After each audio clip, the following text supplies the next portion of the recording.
ఒక జిల్లా అధికారి కలెక్టర్ గారు కాబట్టి వాళ్ళ దగ్గరికి కలెక్టర్ గారి దగ్గరికి వెళ్ళి మేము మా ఆవేదన వ్యక్తం చేసుకుంటాము రాకేష్ ని అడ్డు పెట్టుకుని అంతే అండి. అంటే చనిపోయాడు కాబట్టి వాడు ఆత్మ శాంతించాలి కదండి.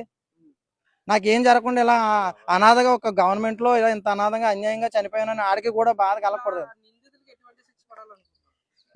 ఇది ఆల్రెడీ ఆ మైనర్ అమ్మాయి కాబట్టి మైనర్ అమ్మాయిల జోలికి వస్తే మహిళా సంఘాలు రకరకాల వాళ్ళందరూ కూడా వివిధ సంఘాలు కూడా అందరూ కూడా రోడ్డు ఎక్కి ధర్నాలు చేసి చాలా ఇదిగా వాళ్ళని శిక్షిస్తున్నారు కాబట్టి వీళ్ళకి ఖచ్చితంగా ఇలాంటి వాళ్ళు ఇలా నా స్నేహితుడు చనిపోయినట్టు వేరే వ్యక్తి అన్యాయం ఒక మైనర్ అమ్మాయిని కాపాడడానికి వెళ్ళినోడనే ఇలా చంపుతున్నారు.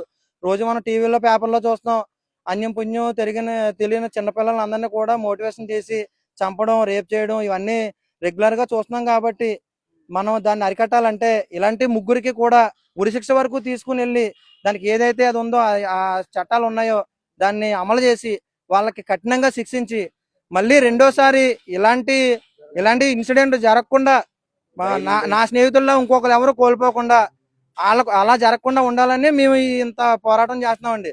చనిపోయిన వ్యక్తి ఎలాగ తిరిగిరాడు కానీ ఇలాంటి నియోజకవర్గంలో అంటే ఇది అన్ని నియోజకవర్గాల్లో కన్నా ఒక డిప్యూటీ సీఎం గారు ఒక అధికారిగా పనిచేసే నియోజకవర్గం కాబట్టి అందరూ ఎమ్మెల్యే గారికి కూడా డిప్యూటీ సీఎం గారు బయటకు వచ్చి అన్ని కూడా చెప్తున్నారు కాబట్టి ఇలా ఎక్కడన్నా గంజాయి ఉంటే అరికట్టండి అలా చేయండి ఇలా చేయండి అని పవన్ కళ్యాణ్ గారే చెప్తున్నారు కాబట్టి పవన్ కళ్యాణ్ గారి కాన్స్టిట్యున్సీలోనే మాకు అన్యాయం జరిగిందండి. పవన్ కళ్యాణ్ గారి కాన్స్టిట్యున్సీలోనే నా స్నేహితుడిని గంజాయి బ్యాచ్ చంపేశారండి. నా కళ్ళెదురుగా గ్రామస్తులందరూ ఎదురుగా కళ్ళెదురుగా చంపారండి. మరి ఇలాంటి నియోజకవర్గంలోనే మాకు అన్యాయం జరిగితే మిగతా మా నియోజకవర్గాల్లో మా పరిస్థితి ఏంటి చెప్పండి.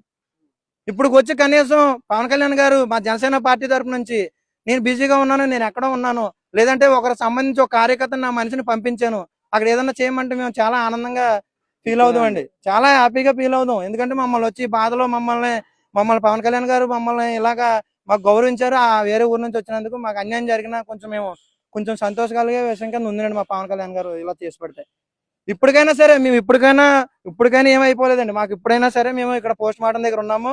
మా చనిపోయిన వ్యక్తి రాకేష్ నా స్నేహితుడు అండి లోపలే ఉన్నాడు.